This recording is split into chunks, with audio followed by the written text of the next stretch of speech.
আল্লাহর ওলিদের মাজার এবং খানকা যাদের কাছে নিরাপদ থাকবে, তাদের কাছে নিরাপদ ছিল, তারা আজকে নির্বাচনে এগিয়ে আছে। আরো জোরে বলেন সুবহানাল্লাহ। তারা এগিয়ে আছে। জালেম যারা আছে তারা এখনো চায়, তারা তো পিছিয়ে আছে, পিছিয়ে থাকা সত্ত্বেও তারা চায় ক্ষমতা দখল করার জন্য। মাজারে আকীদায় হামলা হয়, এমন ব্যক্তি যদি সংসদে যাইতে পারে, সুন্নি কেন সংসদে যাইতে পারবে না? আজকে আপনারা অনেকেই খুশিতে আছেন। গত জুমায় আমি আলোচনা করেছিলাম, গতকালকে আমাদের ভোট সম্পূর্ণ হয়েছে, নির্বাচন সম্পূর্ণ হয়েছে, আপনারা অবগত আছেন। আল্লাহ পাক সুবহানাহু ওয়া তাআলা দেশের মধ্যে শান্তি দান করুক, সকলে বলি আমিন।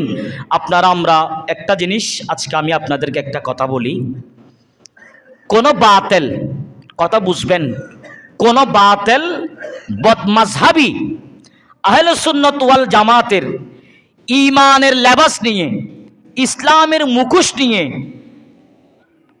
মাজারে আকীদায় হামলা হয়, এমন ব্যক্তি যদি সংসদে যাইতে পারে, সুন্নি কেন সংসদে যাইতে পারবে না? এটা আমাদের একটা আশা থাকা দরকার, ঠিক না বেঠিক? এটা হচ্ছে আমাদের বড় চাওয়া এবং পাওয়া। গত জুমায় আমি আলোচনা করেছিলাম, এই দেশ যাদের কাছে নিরাপদ থাকবে, এই দেশের মাজার, আল্লাহর ওলিদের মাজার এবং খানকা যাদের কাছে নিরাপদ থাকবে, যাদের কাছে নিরাপদ ছিল, তারা আজকে নির্বাচনে এগিয়ে আছে। আরো জোরে বলেন সুবহানাল্লাহ। তারা এগিয়ে আছে, তাহলে কবুল করার মালিক কে? তবে আরেকটা দুঃখজনক হলে এ সত্য, জালেম যারা আছে তারা এখনো চায়, তারা তো পিছিয়ে আছে, পিছিয়ে থাকা সত্ত্বেও তারা চায় ক্ষমতা দখল করার জন্য। কেন? তারা মাজারে হামলা করে তারা ক্ষান্ত হয় নাই।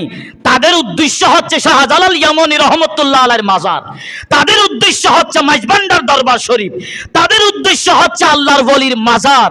তাই আমি আপনাদের খেদমতে আরজ করব, যেটা চেয়েছি, যেটা আপনারা চেয়েছেন, আল্লাহ পাক সুবহানাহু ওয়া তাআলা সেটা আমাদেরকে দিয়েছেন, বলি আলহামদুলিল্লাহ।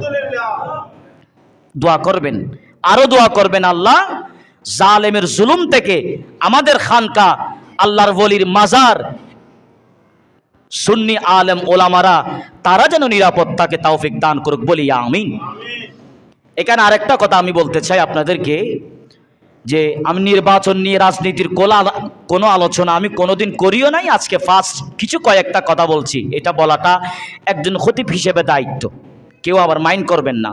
আজকে আপনাদেরকে আমি আরেকটা কথা বলি, কেউ যদি বিজয় না হয়, কেউ যদি ভোট না পাই, আমরা অনেক সময় জানি তাকে জোর করে আমরা তুলে দেই, আছে না নাই?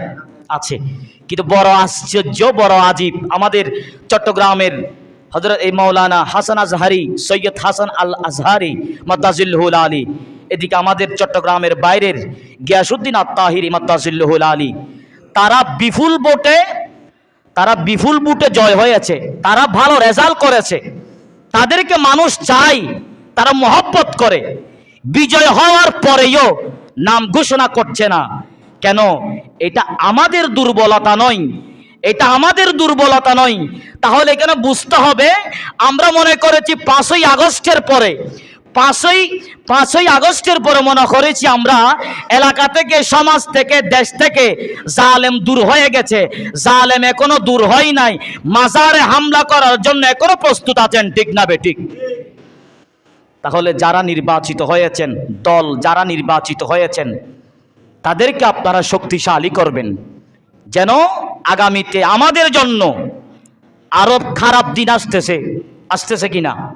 আরো যারা বলেন আসতেছে কিনা? আপনাদের হায়াতে আপনাদের দাড়ি সাদা হয়েছে, আমার দাড়িও আগামীতে সাদা হবে। আপনারা কোনোদিন দেখেছেন কবর থেকে লাশ তোলার পর আগুন দিয়ে জ্বালিয়ে দিছে? কথা বলেন, কবর থেকে লাশ তোলার পর কোনোদিন জ্বালিয়ে দিছে? কোনোদিন দেখছেন? একজন মানুষ যদি মরে যায়, আমরা তাকে আল্লাহর উপর ছেড়ে দেই, সে তো মরে গেছে, তার রূহ তো নাই। মরার পরেও ওই কবর থেকে লাশ তুলে আগুনে পুড়ছে, নাই কোনো বিচার, নাই কোনো এইটা নিয়ে কোনো শাস্তি। কে করবে? আল্লাহ আলহামদুলিল্লাহ মোটামুটি আমাদের দেশ শান্তিতে আসার জন্য প্রস্তুতি নিচ্ছে।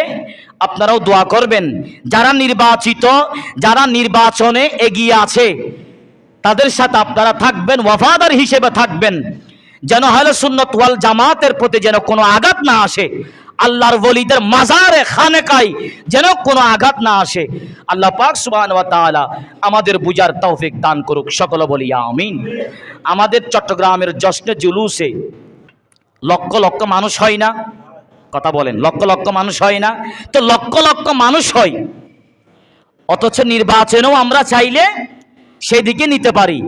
অন্তত পক্ষে আমাদের মনে, আমাদের দিলে একটা বিশ্বাস আছে, আমরা যদি ভোট দিব, আমরা ভোট দিয়েছি, ওই ব্যক্তিকে ভোট দিই নাই যেই ব্যক্তি ইসলামের লেবাস নিয়ে আল্লাহর ওলির মাজারে খানেকায় হামলা করেছে। ঠিক না বেঠিক? এটা হচ্ছে আমাদের বড় চাওয়া। রাষ্ট্র পরিচালনা করতে গেলে অনেক ধরনের ভুল ভ্রান্তি হবে, স্বাভাবিক। এটা যারা আপনারা ইতিহাস নিয়ে লেখাপড়া করেছেন, যারা ইতিহাস নিয়ে লেখাপড়া করেছেন আপনারাও এটা আপনারা অনেকে দেখেছেন এবং জেনেছেন। সুলতান মাহমুদ, যেটা গোটা পৃথিবীর দ্বিতীয় সুলতান, সুলতান মেহমেদ তার আপন ছোট ভাইকে হত্যা করেছে শুধু ফিতনা থেকে বাঁচার জন্য। কি থেকে? ফিতনা থেকে। তার আপন ছোট ভাই, তার বয়স হচ্ছে 14 বছর, তো 14 বছর না, কিংবা ধরেন 12 বছর, তো 12 বছরের ছেলে রাজনীতি বুঝে? কথা বলেন, রাজনীতি বুঝে? তো 12 বছরের ছেলে যখন ছিল, তার বড় ভাই যখন সুলতান, সুলতান থাকার সময় তার ছোট ভাইকে অনেকেই উস্কানি দিতেছে। আমাদের মধ্যে অনেকে আছে না উস্কানি দেয়, যে 12 বছরের ছেলেটা যখন ফিতনার মধ্যে জড়িত হয়ে গেছে, শুধু গোটা জাতিকে রক্ষা করার জন্য তার আপন ছোট ভাইকে কোরবানি দিয়েছেন। এটা আমি ইতিহাস বলছি। রাষ্ট্র পরিচালনা, রাষ্ট্রের জিম্মাদারি, এটা এত সোজা না, তো অনেক ভারী একটা কাজ। যেটা আপনারা চেয়েছেন, আমরা সেটা চেয়েছি, সেটাই পেয়েছি। আল্লাহ পাক সুবহানাহু ওয়া তাআলা আমাদের বুঝার তৌফিক দান করুক, সকলে বলি আমিন।